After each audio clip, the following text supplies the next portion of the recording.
السلام عليكم ورحمة الله وبركاته. أهلا بكم معانا في مطبخ مروة عادل.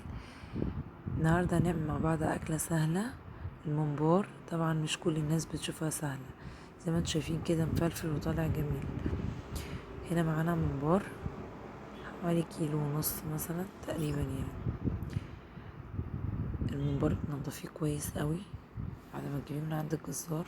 معانا هنا بصلتين كبار، عليهم ملح، فلفل أسمر، رشة قرفة، وهنكمل بقية البهارات، ومعلقة توم مهروسة، ومعلقة فلفل أو قرنين فلفل، شطة لو تحبي يعني، وحوالي كيلو رز، وصلصة، وخضرة. هنا مكانش عندي خضرة جاهزة يعني خضرة، كان عندي خضرة مجففة في الفريزر.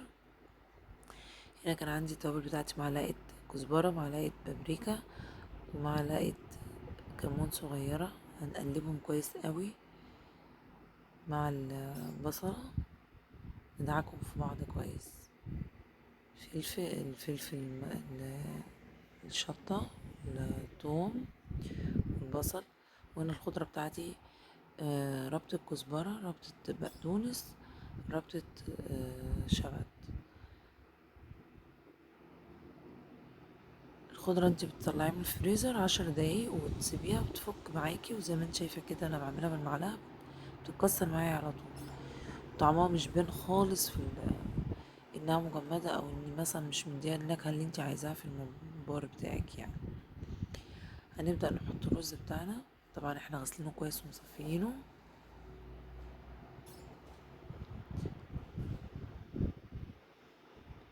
ونقلب بقى الرز بتاعنا كويس قوي في الايه، مع الخضرة والبصل والبهارات اللي حطيناها. ونحط الزيت حوالي كوباية صغيرة عشان نكتر دهون، عشان احنا الممبار بتاعنا بيبقى فيه دهون كتير. نقلبهم مع بعض كويس. بعد كده نحط الصلصة بتاعتنا هي كمان.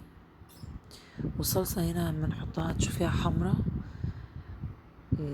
انت اما تعمليها حطي عليها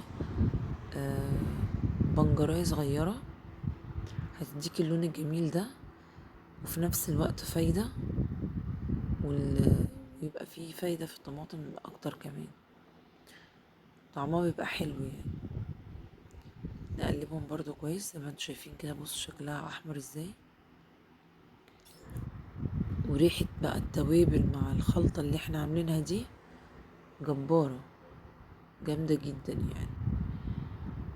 بصوا، نيجي هنا نحشي الممبار بتاعنا ازاي. في ناس بتحشيه بالقمع، في ناس بتعرف تحشيه زي كده، في ناس بتمسكه بطريقة تانية ممكن تحشيه بها وهي في ايديها من فوق كده. انا هنا بنيمه اهو زي ما انت شايفة، وتبدأي ايه، تدخلي تزقي بصبعك الحشو بصبعينك الاتنين كده، تفتحي تفتحي الممبارية كده وتزقي بصبعك، وتخليها ايه، مش سميكة خالص، تخليها رفيعة، وتحشيش الاطراف عندنا هنا مش عايزين يبقى فيها رز. زي ما بوريكي كده، ونشيل اي رز زيادة عليها من بره، ونخليها بشرط تخليها رفيعة كده، ما تحشيهاش ولا تمليها خالص، عشان الرز بيكتر فيه وبيفرقع. لما بتحطيه في المية السخنة بص تلاقيه فرقع منك، كل ما يجي يستوي تلاقي الممبارية فرقعت الرز. هنا كده نحشيه زي ما انا بوريكم. انا عاملاه حجم معين احنا بنحبه، واللي طويل قوي ده بتلفي عليه خيط، بيبقى عامل زي الايه، ممبار صغنون كده، بقول عليه بوبوس، فشكله حلو برضو.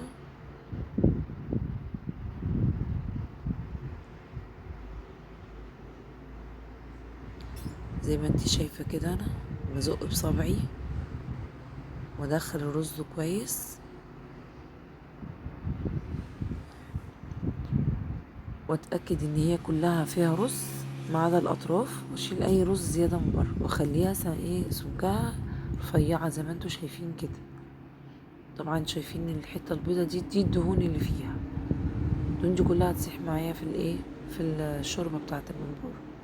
هنا كنت خلصت الكميه بتاعتي اللي عندي كلها، حشيتها. نجيب بقى ميه سخنه بتغلي، نحط فيها بصلايه كده، بصلايه كبيره او بصلتين صغيرين، فصين حبهان، عندنا حبهان مطحون، ورقتين لورا، ربع معلقه فلفل اسمر، والملح. اظبط الملح بتاعي. بعد كده هنبدأ نحط الممبار.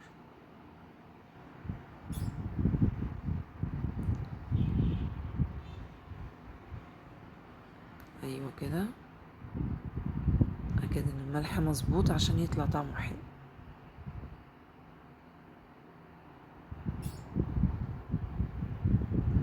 بصوا اول ما بنحط الممبار بيحصل ايه، بيكمش على نفسه، والبق اللي انتي سبتيه مفتوح ده بيتقفل. ما تقلقيش من الموضوع ده خالص. هنحط الكمية بتاعتنا كلها في قلب الشوربة بتاعتنا دي.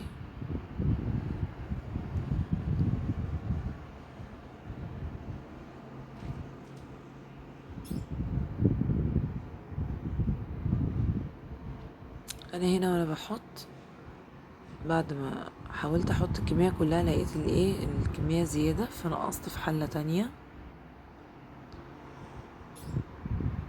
هنا كان استوى حوالي، بياخد سوا حوالي ايه تقريبا نص ساعة. هنا بصوا طالع شكله جبار خطير، من جوه مفلفل لانه مش مليان رز كتير ولا معجن ولا كده ولا مش مستوي، لا مظبوط، طلع مظبوط مستوي كويس.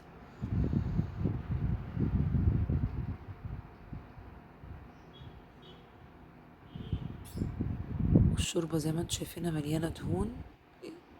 طبعا في ناس بتحب تشربها، بس احنا عندنا لا مش هنشربها. ممكن تعملي بيها اي حاجة تانية انت بتحبيها، يعني ممكن تسقي بيها محشي، تبقى خطيرة يعني في المحشي. ايوه.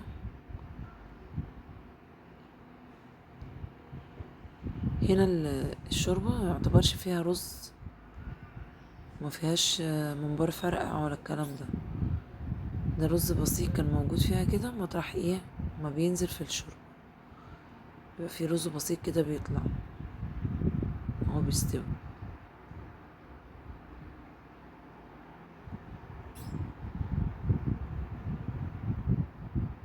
انا عاملاه كله في الحجم الصغنون الوسط ده، يعني بقى شكله حلو، احنا بنحبه كده. والطويل قوي شوفوا دلوقتي لفينا عليه ايه، خيط وخليناه. هنا دي كانت مفتوحة عشان كده بقى في رز بيطلع بسيط، ان في كان كام مبراية كده ايه مفتوحين من جنب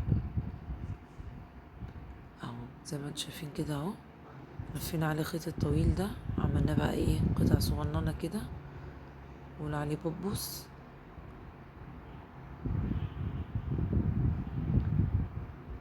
هنا حاولي ما تكتريش عليه في السوا، لو زودتي عليه في السوا هيفرقع، هيقعد يشرب في ميه يشرب في ميه، فهيقوم يفرقع.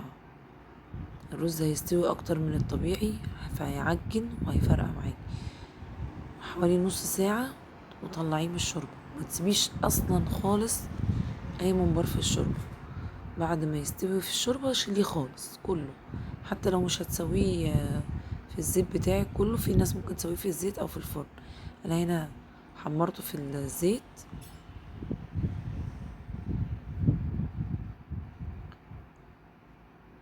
طلع زي ما انتوا شايفين شكله تحفة، لونه تحفة بجد، ومقرمش من بره. واول ما تطلعيه رشي عليه رشة كمون ورشة فلفل اسمر، نديله ريحة حلوة. زي ما انتوا شايفين بقولك طعمه تحفة، من جوه مفلفل كله مستوي. اتمنى يعجبكم.